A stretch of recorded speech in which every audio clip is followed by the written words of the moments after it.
Dear self, kumusta? Matagal-tagal na rin pala nung huli kitang kinumusta, no? Ano, okay ka pa ba? Kinakaya mo pa ba? O pagod ka na?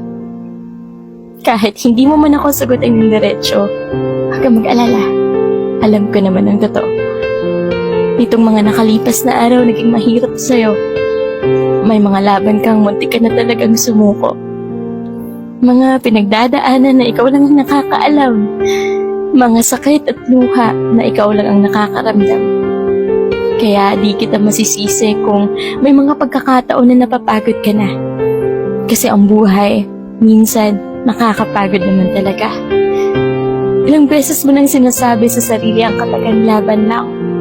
Kahit ang totoo, pagod na pagod ka ng lumaban. Pero ano pa ba ang pagpipilian, kundi ang muling bumangon at unti-unting kayanin lahat ng pinagdadaanan? Alam mo yun, gaya ng dati. Yung mga nauna mong mga pagsubok, yung mga nauna mong hinanakit.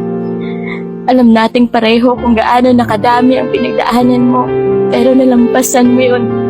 Tumatag ka dun. Naging mas matapang ka dun. Dahil sa mga yun, natuto ka. Kaya kung naiisip mo na namang sumuko ngayon, balikan mo lahat ng pinagdaanan mo. Balikan mo kung gaano mo nilaban na mapunta dito sa kilalalagyan mo. Self, alam kong hindi madali. Hindi magiging madali.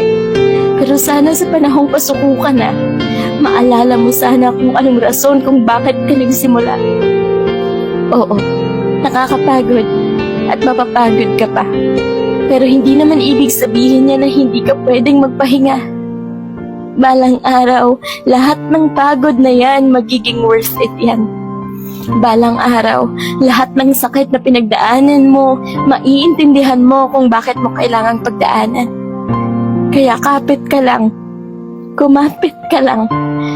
Kahit pagod ka na, huwag ka sanang sumuko sa laban. Naniniwala akong kaya mo yan. Gaya dati, kakayanin mo. Kung wala mang ibang maniniwala sa'yo, tandaan mo, andito ako. Huwag mong kakalimutan na may nagmamahal sa'yo. Walang iba kung hindi ako.